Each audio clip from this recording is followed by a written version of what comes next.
Okay, so brewers, looking at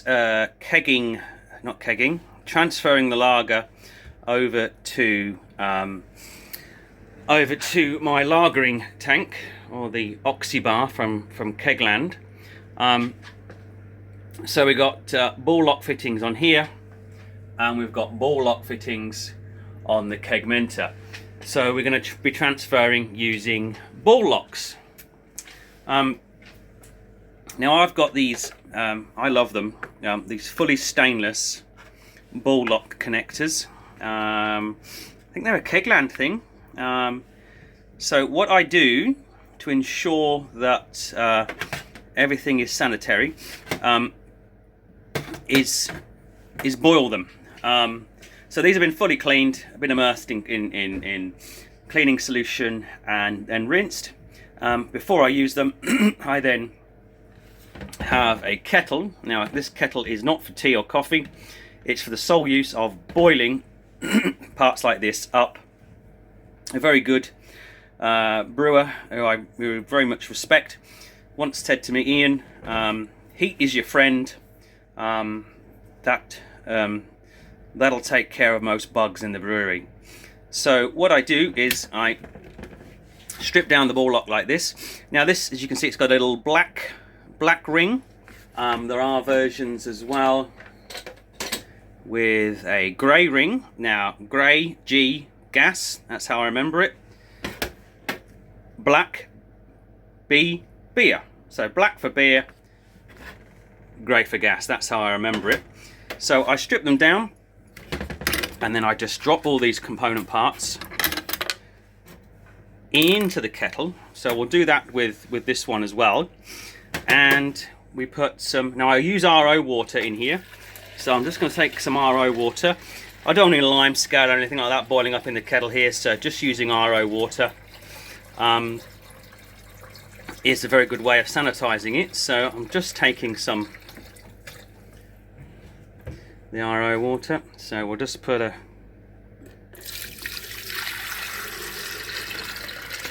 litre or so of water in there.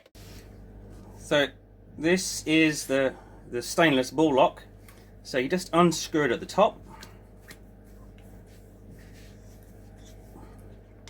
and then you've got a little black O-ring in there, and then inside you've got the poppet valve and the spring, and that's it. Very straightforward, very easy to clean. It's got to be more sanitary than the plastic ones. And then the reverse for a reassembly. Poppet valve and spring, just drop that in the little hole it got inside there, and then the two come together, tighten them up, and there we have it. So we're just going to put that in the kettle as well. So I disassemble it because I want the hot water to touch all the component parts. Now the next thing I use is a piece of silicone hose. It's a very short piece for transfer. Silicone hose can stand high temperatures, so we put that in the kettle as well. We put it in such a way that we make sure that the internal of the tube is in the water, so we get all of the air out. So as we can see, we've got those two fittings and that tube with water inside of it.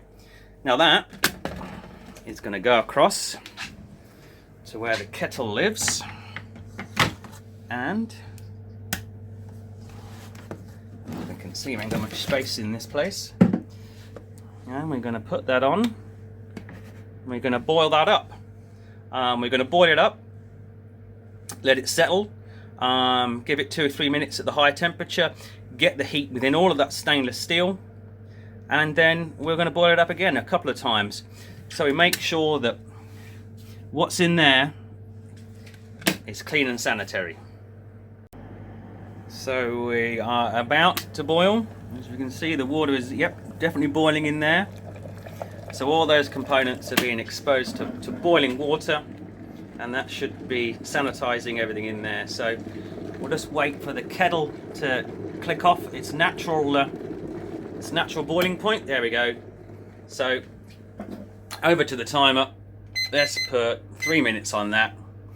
We'll let that count down for 3 minutes while that sits there at that warm or hot boiling temperature. That should be transferring the heat into all those stainless components we've got in there. And then we'll reboil it again. We're just trying to keep this way above 80 degrees to make sure this is all sanitary. So while we're waiting for that, the components in the kettle to sanitize, sterilize. What's the difference? I can't remember. One's at a higher temperature, I think. I'll talk a little bit about the transfer process. So we've got the oxybar keg here. Now right now it's full of Star San. Now I keep saying Star San, and I feel bad because I don't actually use Star San.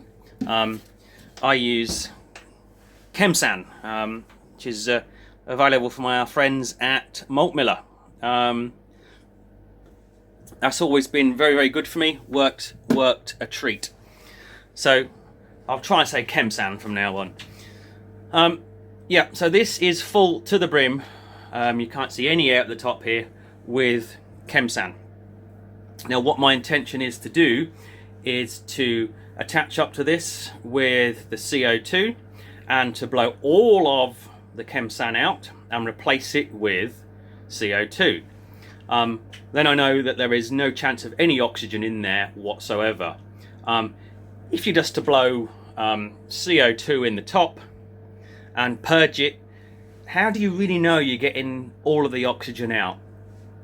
I guess you can take a pretty good estimate that you probably are, but I'm replacing one fluid with another, and hence I know there's no oxygen in there. So that is the process that we're going to be doing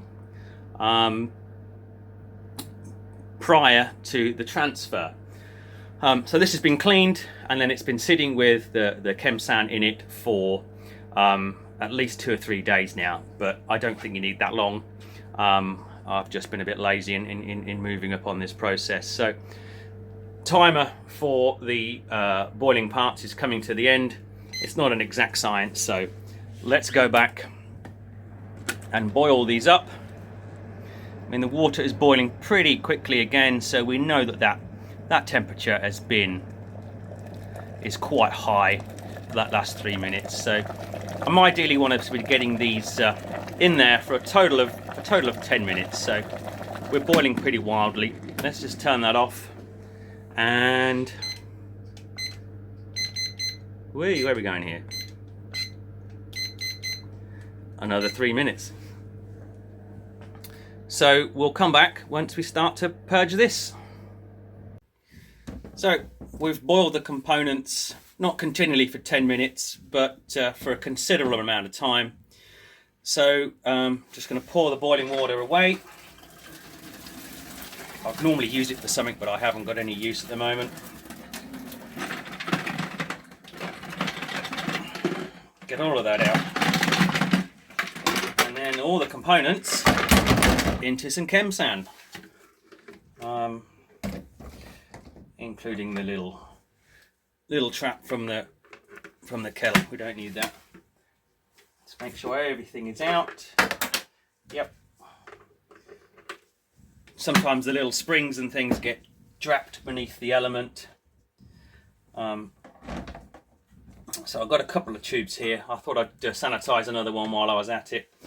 So again, just feeding the tube in so that sanitizer gets inside the tube as well. So there's no airlocks in there.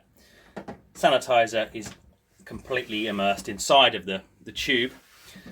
So I'll just give that a couple of minutes in there. Then we'll put those components together. And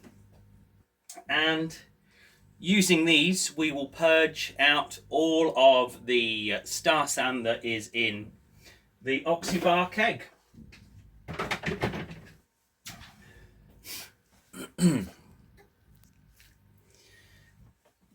So we're back. So we'll just put these parts back together. So let's find the parts. So, whoops, dropped it. Spring poppet valve, making sure that the poppet valve seal is on the top. Into the lid of the stainless ball lock. So these components are all still wet with Star Chemsan, and it's a quick and easy put together like that. So let's just do the other one. Find the little spring. Together. Sorry, get the right one here. All the components are still wet with sanitizer, and we'll put that together. Now that went together far too easily, and I can see why. There is a missing O-ring. Question is, where has that gone? Now it's not in here. I thought I checked the kettle, but it must be in the kettle. So I'll go and find it. Yep, there it was, in the kettle, literally underneath the element, so I couldn't find it. So I guess the moral of the story there was something didn't feel right when I was attaching that up. So act upon that if something doesn't feel right. So we've got the O-ring on there now. Components all still wet. Just dip them again, and yeah, so now that feels right. Now I can feel the tension of the O-ring stopping me from closing that down. So we've got the two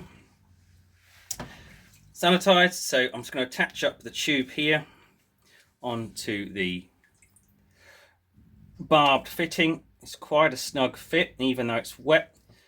So that's on there. Now, the beauty of silicone tube is it contracts when you pull it, so it tightens down onto that. So that's a pretty tight fitting. So I'm confident that's not going to burst off under pressure.